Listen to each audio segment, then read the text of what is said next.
Thank you. ನಾನು ಶೇಷಗಿರಿ ಮುಂಡಳ್ಳಿ, ಉತ್ತರ ಕನ್ನಡ ಜಿಲ್ಲಾ ವರದಿಗಾರ. ಭಟ್ಕಳದಲ್ಲಿ ಮುರಿನಕಟ್ಟೆಯ ಧ್ವಂಸಗೊಳಿಸಿದ ವಿರುದ್ಧ ಇವತ್ತು ಹಿಂದೂ ಪರ ಸಂಘಟನೆಗಳ ಕಾರ್ಯಕರ್ತರು ಬೃಹತ್ ಪ್ರತಿಭಟನೆ ಕೂಡ ನಡೆಸ್ತಾ ಇದ್ದಾರೆ. ಭಟ್ಕಳ ಪಟ್ಟಣದಲ್ಲಿ ಸಾಕಷ್ಟು ಸಂಖ್ಯೆಯಲ್ಲಿ ಹಿಂದೂ ಸಂಘಟನೆಯ ಕಾರ್ಯಕರ್ತರು ಕೂಡ ಇವತ್ತು ಕೇಸರಿ ಧ್ವಜವನ್ನು ಹಿಡಿದು ಆಕ್ರೋಶವನ್ನು ಕೂಡ ವ್ಯಕ್ತಪಡಿಸಿರುವಂಥದ್ದು. ಯಾಕಂತ ಹೇಳಿದ್ರೆ ಭಟ್ಕಳ ತಾಲೂಕು ಹಿಂದೂ ಸಂಘಟನೆಗಳ ಒಕ್ಕೂಟ ವತಿಯಿಂದ ಇವತ್ತು ಮುರಿನಕಟ್ಟೆ ಧ್ವಂಸ ವಿರೋಧಿಸಿ ಮತ್ತು ಮರು ನಿರ್ಮಾಣಕ್ಕೆ ಆಗ್ರಹಿಸಿ ಈ ಒಂದು ಪ್ರತಿಭಟನೆ ಕೂಡ ನಡೆಸ್ತಾ ಇರುವಂಥದ್ದು ಗಮನಿಸಬಹುದು. ಸಾವಿರಾರು ಸಂಖ್ಯೆಯಲ್ಲಿ ಹಿಂದೂ ಪರ ಸಂಘಟನೆ ಕಾರ್ಯಕರ್ತರು ಭಟ್ಕಳ ತಾಲೂಕಿನ ವಿವಿಧ ಭಾಗಗಳಿಂದ ಆಗಮಿಸಿ ಈ ಒಂದು ಪ್ರತಿಭಟನೆಯಲ್ಲಿ ಕೂಡ ಪಾಲ್ಗೊಂಡಿದ್ದಾರೆ. ಮೇ 24ರಂದು ಮುರಿನಕಟ್ಟೆಯಲ್ಲಿ ನಿರ್ಮಿಸಿದಂತಹ ಕಟ್ಟೆಯನ್ನು ಧ್ವಂಸಗೊಳಿಸಿದ ವಿರುದ್ಧ ಇವತ್ತು ಮತ್ತೆ ಪ್ರತಿಭಟನೆ ಕೂಡ ನಡೆಸಿದ್ದಾರೆ.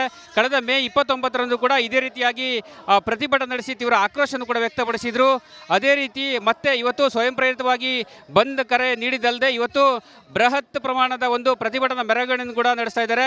ಸಾವಿರಾರು ಸಂಖ್ಯೆಯಲ್ಲಿ ಹಿಂದೂ ಕಾರ್ಯಕರ್ತರು ಕೂಡ ಈ ಒಂದು ಪ್ರತಿಭಟನೆಯಲ್ಲಿ ಭಾಗವಹಿಸಿದ್ದಾರೆ. ಯಾಕಂತ ಹೇಳಿದ್ರೆ ಈ ಪ್ರತಿಭಟನೆ ಹಿನ್ನೆಲೆಯಲ್ಲಿ ಸಾಕಷ್ಟು ಸಂಖ್ಯೆಯಲ್ಲಿ ಪೊಲೀಸ್ ಬಂದೋಬಸ್ತುಗಳನ್ನು ಕೂಡ ವಹಿಸಲಾಗಿದೆ. KSRP, DR ಸೇರಿದಂತೆ ಹೆಚ್ಚಿನ ಸಂಖ್ಯೆಯ ಪೊಲೀಸ್ ಬಂದೋಬಸ್ತನ್ನು ಕೂಡ ನಿಯೋಜಿಸಿರುವಂಥದ್ದು ಗಮನಿಸಬಹುದು. ಇವತ್ತು ಭಟ್ಕಳದ ಚನ್ನಪಟ್ಟಣ ಹನುಮಂತ ದೇವಾಲಯದಿಂದ ಹೊರಟಂಥ ಈ ಒಂದು ಮೆರವಣಿಗೆ ಮಿನಿ ವಿಧಾನಸೌಧದವರೆಗೆ ಬರ್ತಾ ಇರುವಂಥದ್ದು ಗಮನಿಸಬಹುದು.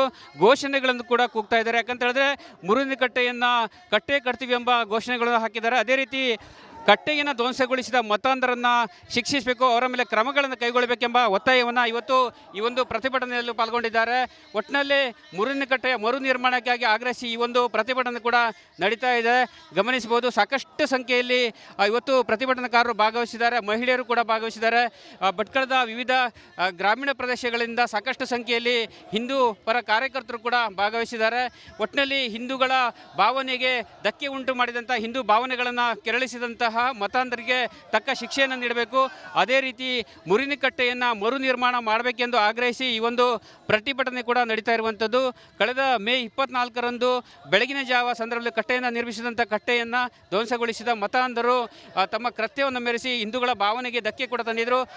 ಇದಕ್ಕೆ ವ್ಯಾಪಕ ಆಕ್ರೋಶ ಕೂಡ ಉತ್ತರ ಕನ್ನಡ ಜಿಲ್ಲೆಯಾದ್ಯಂತ ಕೇಳಿ ಬಂದಿತ್ತು. ಅದೇ ರೀತಿಯಾಗಿ ಮರು ನಿರ್ಮಾಣ ಆಗಬೇಕೆಂಬ ಉದ್ದೇಶದಿಂದ ಈ ಒಂದು ಪ್ರತಿಭಟನೆ ಕೂಡ ಮಾಡ್ತಾ ಇದ್ದಾರೆ. ಈ ಮಧ್ಯೆ ಜಿಲ್ಲಾಡಳಿತ ಕೂಡ ಉಭಯ ಕೋಮಿನ ಮುಖಂಡರನ್ನು ಕೂಡ ಇವತ್ತು ಮಾತುಕತೆ ನಡೆಸುವ ಮೂಲಕ ಮುರಿನಕಟ್ಟೆಯ ಮರು ನಿರ್ಮಾಣ ಈ ಹಿಂದೆ ಇರುವಂತಹ ಸ್ಥಳದಲ್ಲಿ ಮರು ನಿರ್ಮಾಣ ಮಾಡೋದರ ಬಗ್ಗೆ ಹೇಳಿಕೆಯನ್ನು ಕೂಡ ನೀಡಿದೆ. ಅದರಂತೆ ಸ್ವಯಂ ಪ್ರೇರಿತ ಬಂದ್ ಕರೆಗೆ ಇವತ್ತು ಈ ಒಂದು ಪ್ರತಿಭಟನೆ ಕೂಡ ನಡೀತಾ ಇದೆ. ಒಟ್ಟಿನಲ್ಲಿ ಮುರಿನಕಟ್ಟೆ ಮರು ನಿರ್ಮಾಣ ಆಗುವವರೆಗೂ ಇವತ್ತು ತಮ್ಮ ಹೋರಾಟ ನಿಲ್ಲದು, ಯಾವುದೇ ಕಾರಣದಿಂದ ಮುರಿನಕಟ್ಟೆಯನ್ನು ಕಟ್ಟೆ ಕಟ್ತೀವಿ ಎಂಬ ಅಭಿಪ್ರಾಯವನ್ನು ಹಿಂದೂ ಪರ ಸಂಘಟನೆ ಕಾರ್ಯಕರ್ತರು ಹೇಳ್ತಾ ಇರುವಂಥದ್ದು. ಒಟ್ಟಿನಲ್ಲಿ ಇವತ್ತಿನ ಈ ಒಂದು ಪ್ರತಿಭಟನೆ ಅಂದರೆ ಕೆಲವರು ಕೂಡ ಸ್ವಯಂ ಪ್ರೇರಿತವಾಗಿ ಅಂಗಡಿ ಮುಂಗಟ್ಟುಗಳಿಂದ ಬಂದ್ ಮಾಡಿದ್ದಾರೆ, ಈ ಒಂದು ಪ್ರತಿಭಟನೆಯಲ್ಲಿ ಕೂಡ ಪಾಲ್ಗೊಂಡಿದ್ದಾರೆ.